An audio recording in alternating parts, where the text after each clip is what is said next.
and us kneeling down because we had no carts available. They were all occupied by people. We can go to the next slide. This is what I'm talking about with people sheltering in the hospital. This is a hallway. This is the corner of a hallway that you turn. And you have these small mattresses that families are laying down and basically claiming this spot for them and their family. And you have kids everywhere, them huddled together, and just staying in the hospital hoping that that can be a safe place. Again, this is just an example of taking care of somebody on the floor. You can see that keeping the area clean, which is of paramount importance, was really difficult if you're getting multiple people at the same time. You can go to the next slide. This is just an example of different areas in Gaza at the same time. So I was in Khan Yunis, which is this picture over here, and this was on the first day that I was there. The bombing is about 10 blocks away. So at this, you're talking about 1,000 meters. At this distance, every single time a bomb would go off, the hospital shakes. And every single time the bomb goes off, I'm sitting in the emergency department with my colleagues, and you feel the blast wave come through you. It's not intense where you feel like you're going to be pushed down or you're going to pass out, but your ears close and you feel it in your chest. Each subsequent day that we were there, the bombing was getting closer and closer. The last day that I was at Nasser Hospital, the bombing was right outside the walls of the medical complex, and the tanks were rolling there. This is on the road, this is the coastal road, so if you're looking this way, you see the sea. And if you're looking to the left, that's Rafah. That's the southernmost part of Gaza. That's supposed to be the safe zone. You see the smoke rising from different buildings there, which is why the United Nations has said that there is no safe place in Gaza, that no child is safe in Gaza. It's precisely because even though the focus of the military attacks might be on Khan Yunis, everywhere else in Gaza, at any moment, could be bombed or could be struck. What's the next one? This is just another example of the crowdedness in Nasser Hospital. All of these people are gathering outside a TV that would get news, and that's where everybody would figure out what was happening in the rest of the Gaza Strip. This is right outside the operating room. So those two doors lead you into the operating room. You can see that there are people everywhere sheltering. This is where families in the hospital, in the pediatric ward, have gotten their allotment of flour. So they're baking the bread that they got for the week. Go to the next slide. And then this is Rafah, which is now the subject of the new military offensive. This is the overcrowded nature of it. Every single day while I was in Khan Yunis, people were fleeing from Khan Yunis, going to Rafah because they assumed it would be safe there. Any area that you can put up a tent, you can see right here, this is the closest part, this top picture with the tents, to the Egyptian border, and then this is the Egyptian border here. The Egyptian border consists of 3 separate walls. A third one was constructed during this war and finished. So you can see the barbed wire. And then this child here was one of the very few medical evacuees to leave Gaza. There are 6,000 people waiting to leave Gaza for medical treatment. Every single day, between 6 and 12 leave. To this point, we're talking about 700 total out of the more than 6,000 have been medically evacuated in 4 months. Many people have died waiting, and many people will die waiting unless that changes. I think there's one more picture here. This is an example. There has been no fuel for 4 months, so all of these cars are sort of parked. Any sort of fuel that enters, basically as a part of the black market. And what that means is that there are Egyptian border patrol people that smuggle fuel into the Gaza Strip, and people will buy fuel at insane prices, 400 or 500% more expensive. This is right outside in Deir al-Balah, which is the middle area in Gaza. This was when we were at Aqsa Hospital. It was right after Aqsa Hospital had been surrounded and raided, and then we were asked to go there for a few days to work. This is just a picture outside of kids who noticed that there were people who were not from the area and wanted to learn more about what was going on. And I just wanted to point this out because you can see the person with the mask is Dr. Chandra Hassan. He's a UIC general surgeon. He's showing them a picture of downtown Chicago. And he's showing them a picture of some of the protests with the Palestinian flags. And they were shocked that anybody would wave a flag of Palestine in downtown Chicago and be thinking about them. And then this is Rafah, right on the coast. It was right after it was raining. And the reason I point at it is because you can tell people are putting their tents on the sand. And when there's rain, it really damages the tents and compromises the integrity of the tent. I think that's the end of the slides. If you can check it. Oh, sorry, there's one more. This is in Rafah again. People are asking, there's no electricity in Gaza. It's a total blackout. So how are people getting electricity? People have found these solar panels, have put them up, and then it's sort of this community area where people can charge car batteries, and from the car batteries charge their phones or their devices. And then this is, you can see there's a flour distribution. So, usually you'll have lines that go back around 1.5 miles of people waiting to get a distribution of flour. And then sometimes what happens is if you need something like hygiene products, or maybe you need something to support your tent, you'll take the aid that you get and you'll sell it on the street, or you'll barter to see if you can get what you need for that day. So people will take a can of tuna or a can of beans and they'll try to exchange it for that. And I think that's, this is the last picture, I believe. But this is just an example of families. They'll take all the aid that they get, and let's say they need different hygiene products. They'll try to sell it or they'll barter it. And then this is an example of these damaged houses where people will still try to find a way where they can use them as temporary shelter. And then this, of course, is a donkey. And the reason I put this picture up because this has become the main mode of transportation in Gaza. Again, the fuel is too expensive. It's smuggled fuel. So people will hop on the back of a cart that's being pulled by a donkey and have them take them south for refuge or take them to the hospital. And I think that's all the slides that I have. Oh, sorry, this is the last one. I just wanted to show people we're still trying to find a way to live life. 4 months of bombardment. And you have the barbershop right outside of the hospital. You have families getting together. This is in the evening in the pediatric ward. That's Dr. Hassan again, and one of the staff members at the hospital. That's a group of residents who are training, just asking about how we practice in the States, how we practice in Chicago. And then you see people always heading to the beach and just sort of staring out at the Mediterranean. And so they're an incredibly resilient people in Gaza, and they always have hope, and they're always looking for the day after the war. And so I hope that day comes sooner rather than later. Okay. Thank you for that, Dr. Ahmed.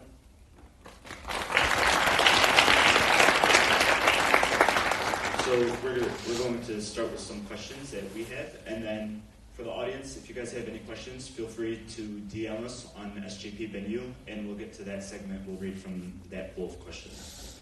So overall, obviously, it was not the best experience, but what were your main takeaways? Were you given any problems going into or coming out of Palestine? Yeah. So I think this is a good question because I should say that I'm a dual citizen. I was born at Cook County Hospital. I was born in Chicago, but I have Palestinian citizenship.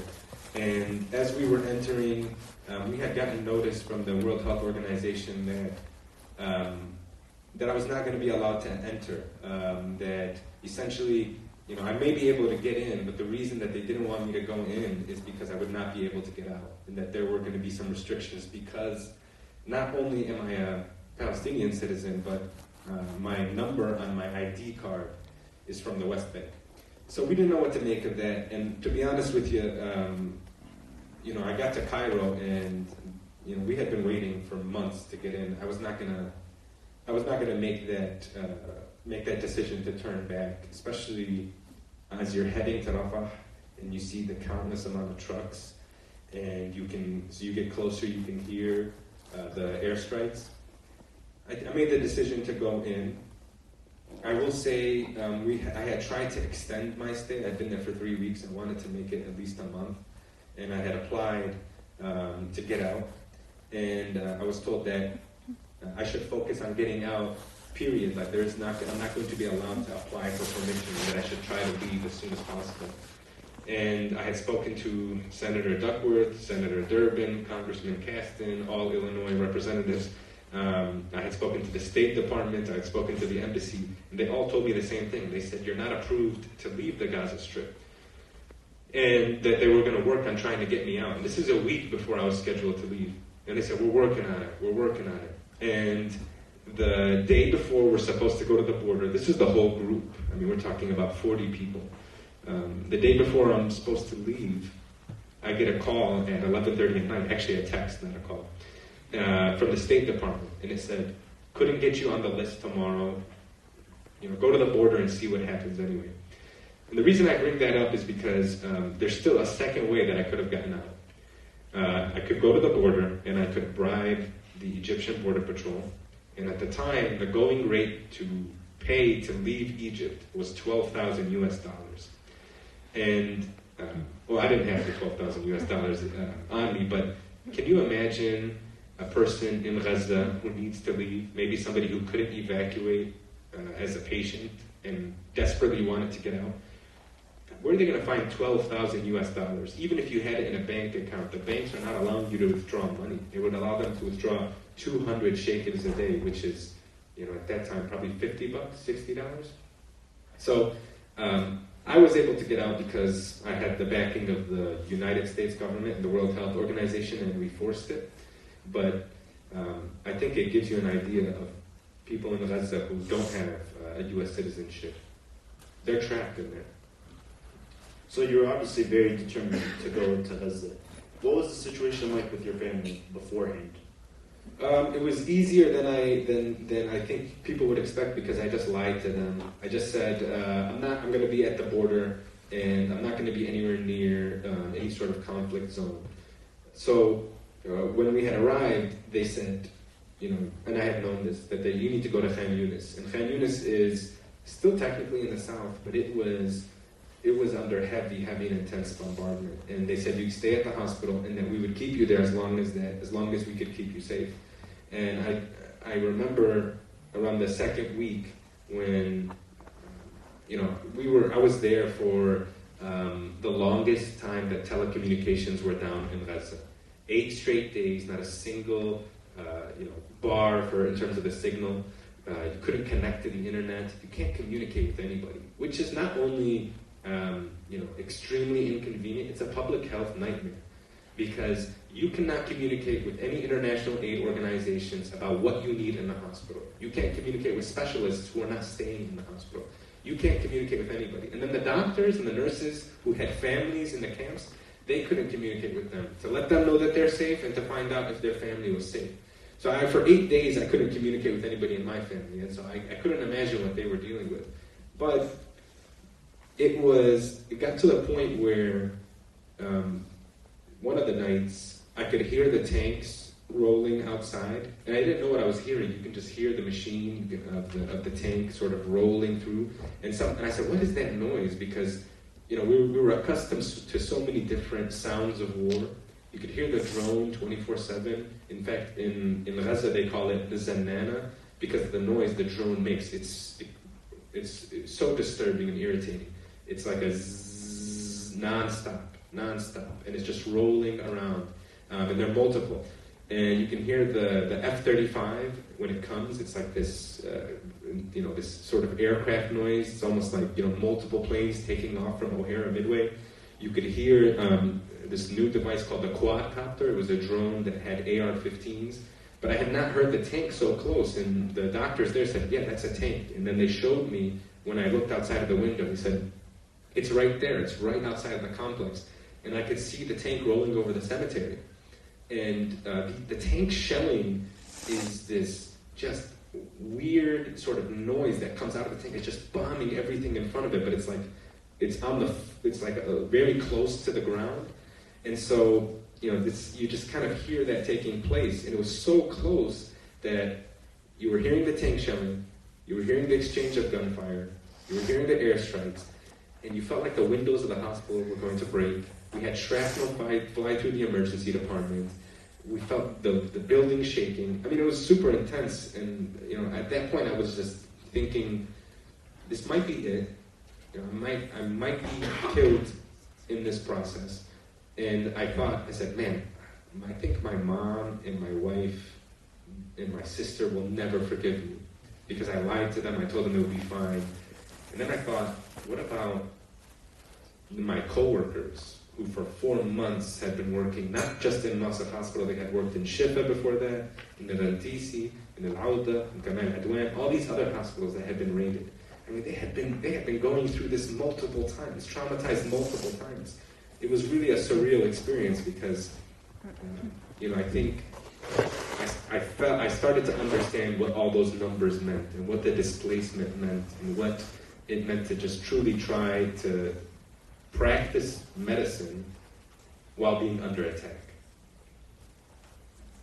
With death surrounding you, essentially, how do you keep yourself grounded, like your mental health and physical health? That's a good question. I think what happens is you go into survival mode, and that's something that I picked up from the doctors and the nurses there.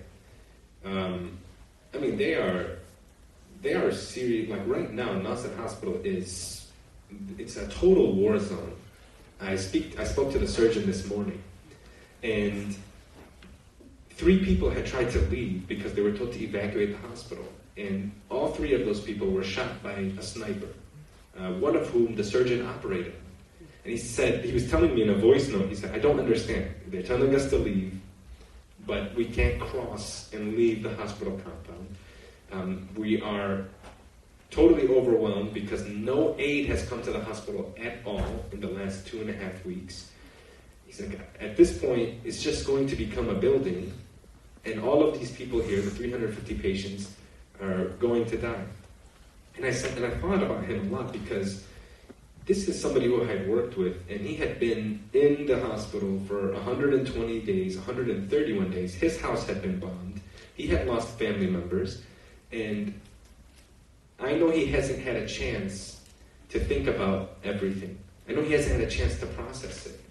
And I think that's something being here now that I'm struggling with. I hate that I'm back here and they're over there, and that I was able to leave. That's something that I'm struggling with. But I also worry about the day after the war, when everybody is able to process everything that they've lost. I worry about a generation of children, 25,000, who have lost at least one parent. I worry about the children who witnessed being displaced from their home 4 or 5 times, who've seen their house, their childhood home be destroyed. I worry about many of the people who will die because they didn't get the medicine that they need, so they're suffering, and it's a slow and painful death. And I worry about the people who watched them do that. And so I think mental health, before October 7th, they said 70% of kids needed some sort of mental health intervention. Now I think about the 2.2 million people in Gaza who will need psychosocial support, and know that that's just a burden that the already collapsed healthcare system is not going to be able to address. So I think that's a very good question. It's something that maybe we can think about, a role that we can play, and how we can sort of support those needs. Thank you for that. I want to branch off of that. Has this impacted your life, whether it be employment or if you're going somewhere or someone getting backlash from other interviews? Has it impacted your life since you returned from Gaza, like in the United States? I think it's impacted my life, but I think it's probably most people in this room can talk about a way that it's impacted them as well. I'll share with you this. I don't know if this is going to get me in trouble, but I've come back, and I think one of the things that I have to do, and I think many of us feel the same way, is we need to continue to share the stories that we hear.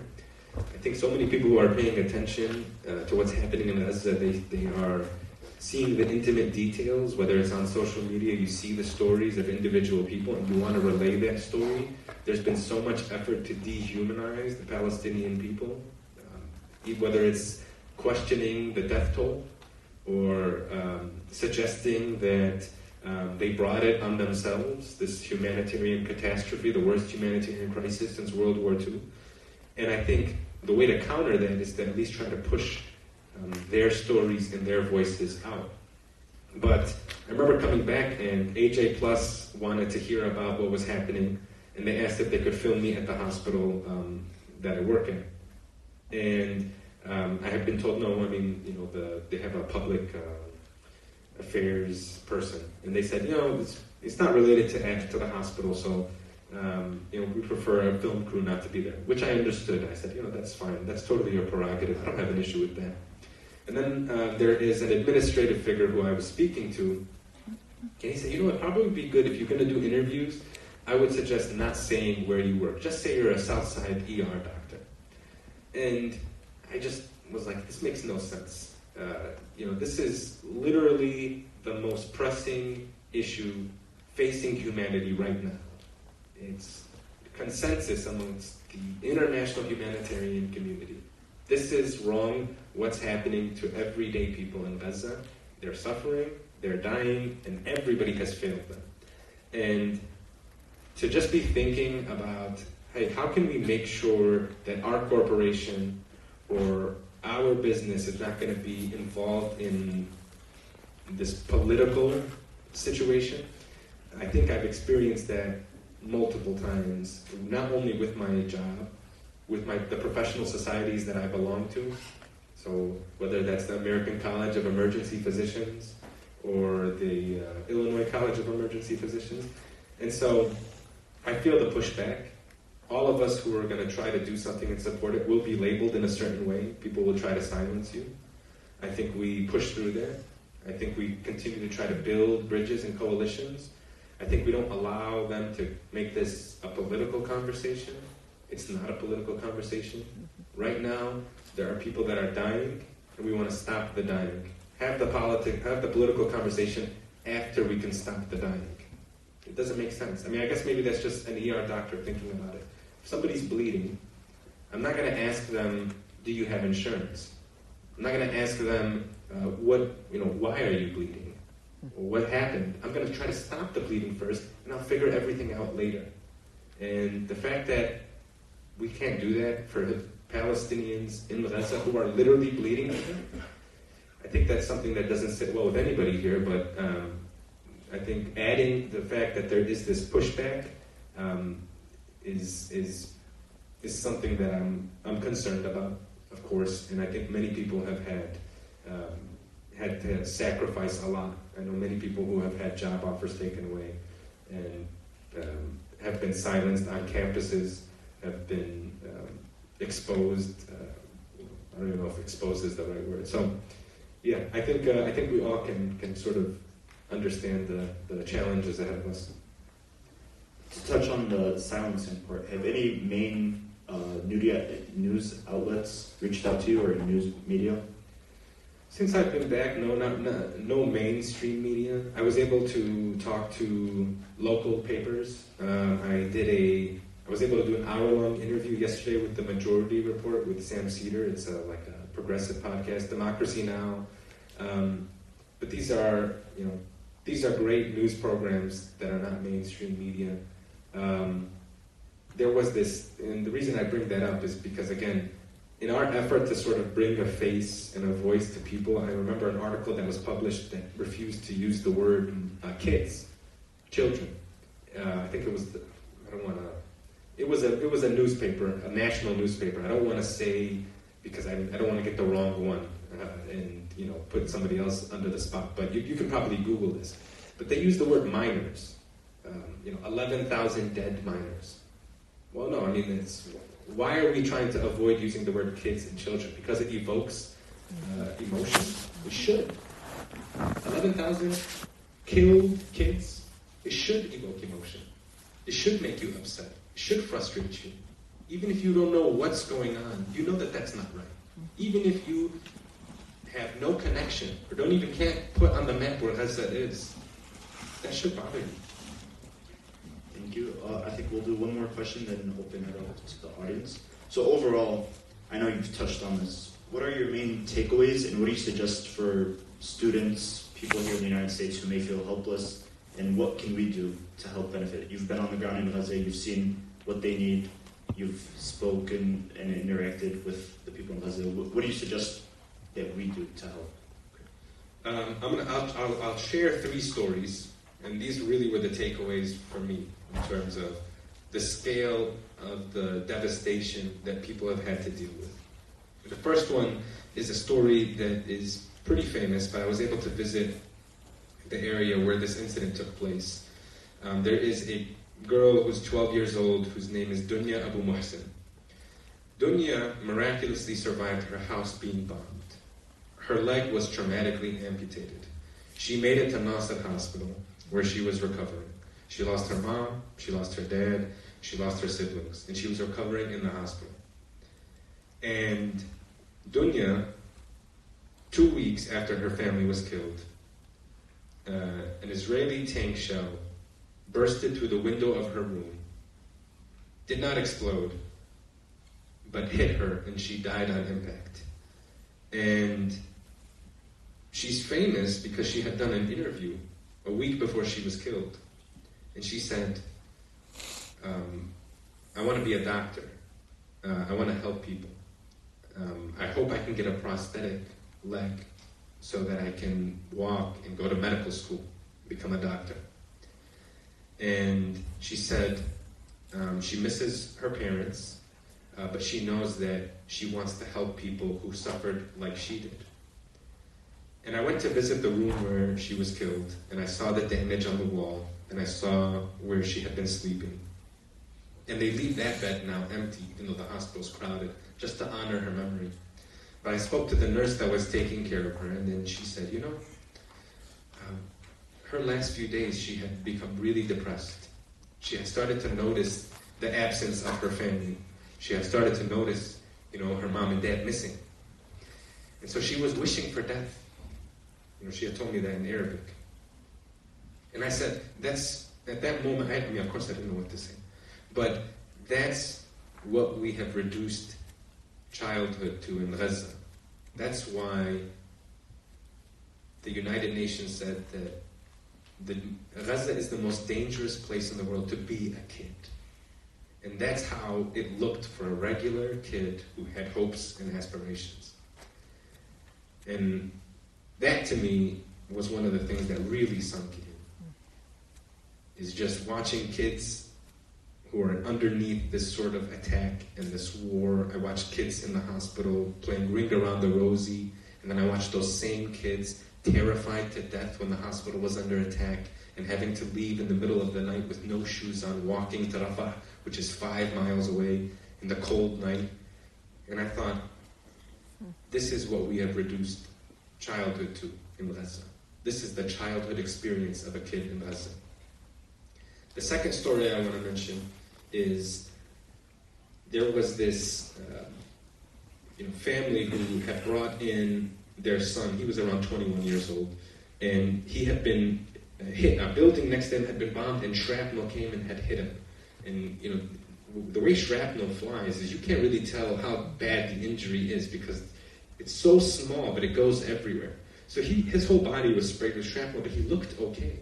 I hadn't seen him when he first came in, but they had cleaned him up, and they said, we don't think there's any real damage here. You can go home. And he looked fine, and he went home. 2 days later, I was in the ER. He comes back, and he's clearly very, very sick. Something is wrong. I had an ultrasound machine that I was able to plug into my iPhone that, I'm just kind of looking, and I see that his belly is full of blood, that this shrapnel had pierced through his belly, had pierced through his lungs. He was bleeding everywhere. And we had started working on treating him, and he was looking like there might be a chance that he may make it. But we couldn't get him to the operating room because we were waiting on one of the rooms to open up. And in the hour that we were waiting, he deteriorated and he died. And Gaza is different because it's a very community-based society. So the family is there the whole time. The family is watching you do CPR on their loved one. There's 5 of them there. They're there the whole time asking you, what's going on? Is everything okay? Tell us what's happening.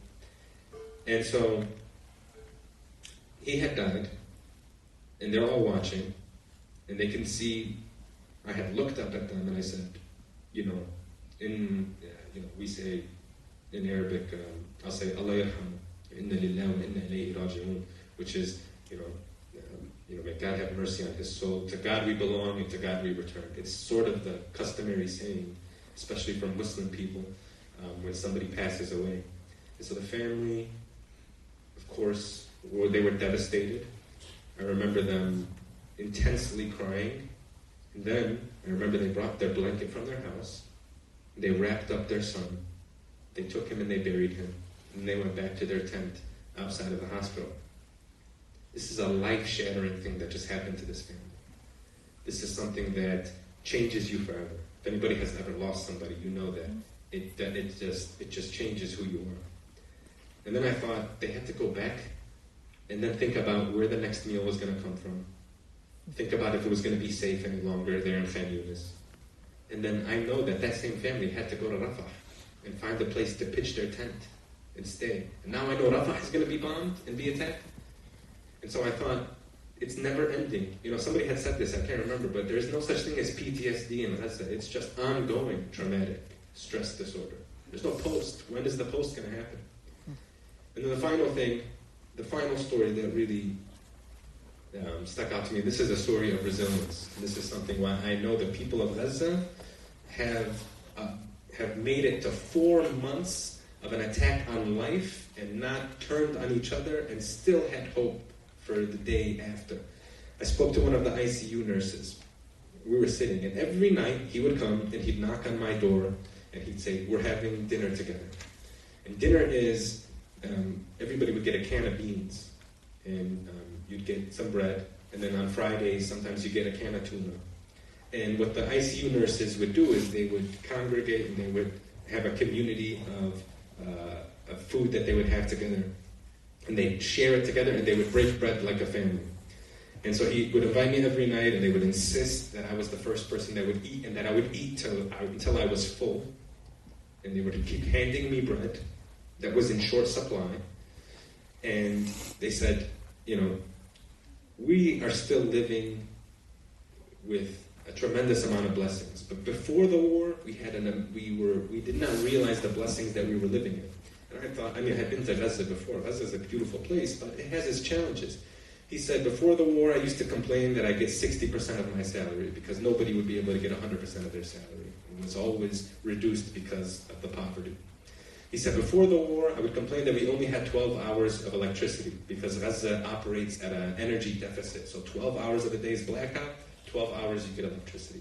Before the war, I would complain that I could only go from the north of Gaza to the south of Gaza and that we were trapped in Gaza. We couldn't go anywhere else, but I could only go from Beit Lahia to Gaza City to Deir al-Balah to Khan Yunis to Rafah. Before the war, I used to say there's not enough water and that the food didn't have enough variety. He said, then the war came. He goes, now I have 0% of my salary. Now I have no water or food. Now I have no electricity.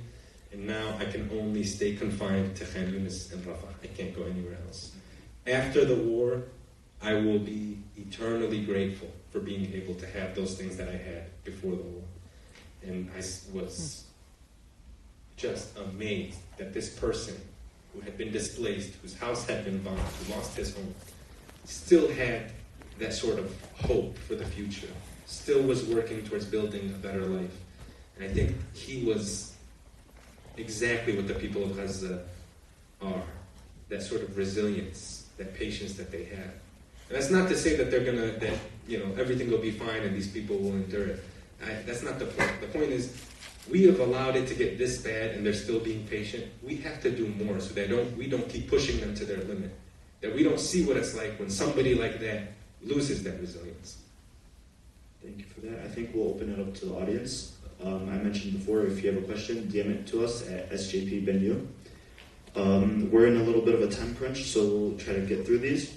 As someone who is Palestinian and thus indigenous to the land, can you explain the way the bombardment and utter ruin of your land makes you feel? I feel, and I'll be honest, I have felt over the last 2 weeks since being back pretty hopeless and down and depressed. Part of it is because I've got to meet the people that are still enduring the bombing.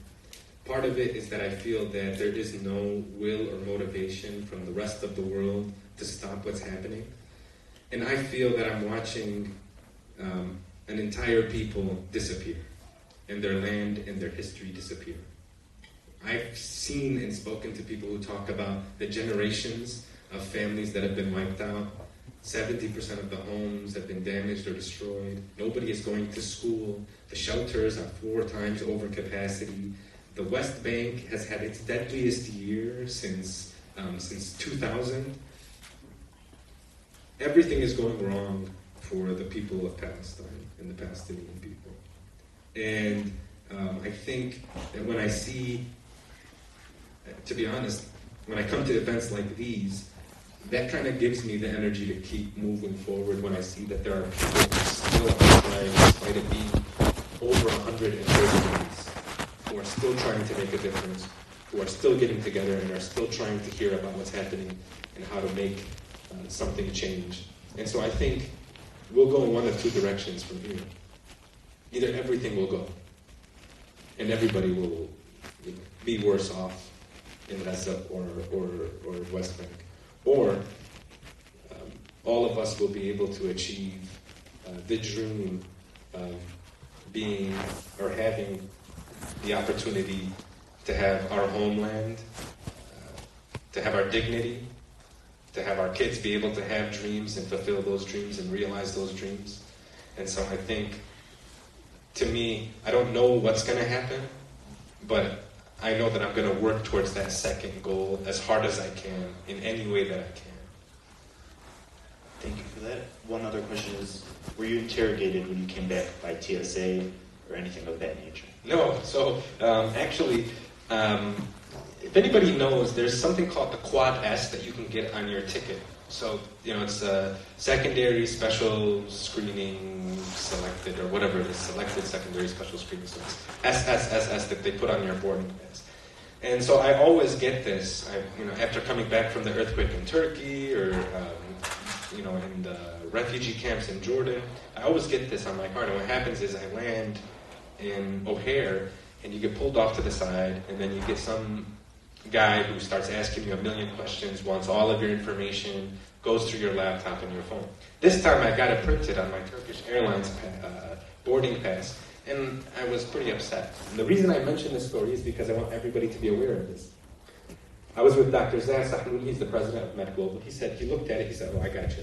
We're going to send an email to the Civil Rights Office at the Department of Homeland Security, so that when you land, you're not going to experience this sort of humiliation by your government, this dressing down for trying to do something that they should be proud of, that they should be supporting, and that they should publicize. And so we sent the email, and we took a picture of the boarding pass, and we said, hey, this is something that we feel is totally inappropriate, it's a violation of my civil rights. So when I landed, and we didn't know if we got a response, at the door of the plane, they're called the Port Authority Watchman. And this is kind of the person that's in charge of the TSA. They met me at the door, and they took me all the way through, and I grabbed my bags, and he said, don't worry about it, this is not a big deal, it's a random selection thing, but you're all good. And so if anybody has any sort of issues, just remember you always have rights in these situations. Don't be a late comer like I was and realize and just subject yourself to any unnecessary interrogation or restriction of your rights. You have pathways, so be sure that you're always looking for the civil rights offices in any of these government agencies. Contact them, let them know if you have anybody who's just badgering you or hassling you. Okay, we'll do one last question and then we'll wrap up here. So soon after unprecedented exposure to death, disease, and a non-response from the government during the COVID-19 pandemic, is there anything you'd like to say specifically about living through and trying to save lives during the 2 very different but still traumatizing experiences? Yeah, that's actually a great question, because in COVID, we talked about something called excess mortality.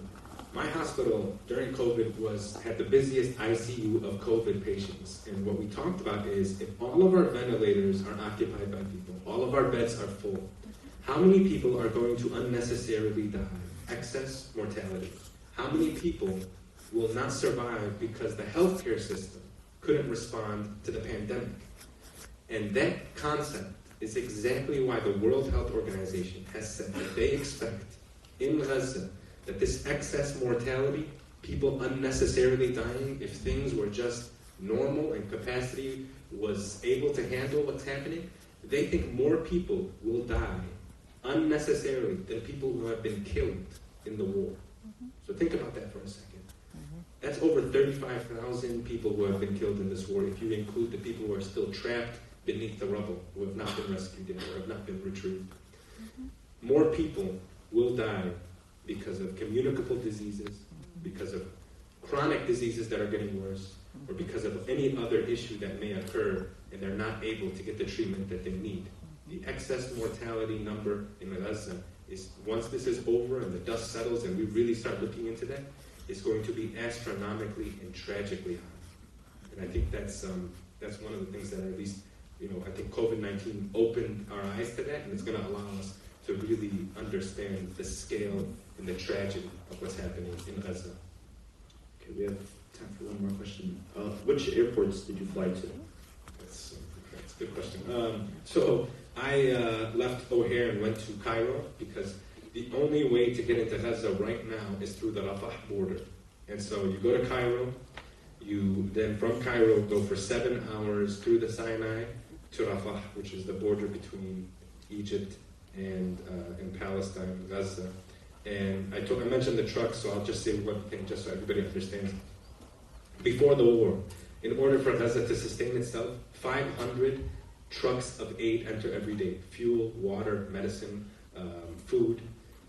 During the war, the first 3 weeks, 0 trucks got in. And then slowly that number has now reached its peak at 100 trucks a day. Any person who's involved in humanitarian relief will tell you that number right now needs to be 1,000 trucks a day. And that's why there's this threat of starvation. That's why there's all of these diseases that are spreading. That's why people are suffering, is because there is a blocking of humanitarian aid entering into Gaza. I believe that is all the time we have. Dr. Ahmed, on behalf of everyone at Benedictine University, I want to extend our deepest gratitude for your incredible presentation today. Your courage, dedication, and selflessness in undertaking the mission trip to Gaza is truly inspiring. Putting your life on the line to make a positive difference in the lives of others is a testament to your character, commitment to humanitarian efforts. Your bravery is commendable, and your willingness to share your experiences with us today has left a long-lasting impact. Thank you for not only shedding light on the realities faced by those in Gaza, but also for reminding us of the power of compassion, empathy, and action. Your work serves as a beacon of hope in challenging times for our Palestinian people, and we are privileged to have had the opportunity to hear from you firsthand. We applaud you for your unwavering dedication to making the world a better place and look forward to supporting your future endeavors. On behalf of everyone at Benedictine University, thank you.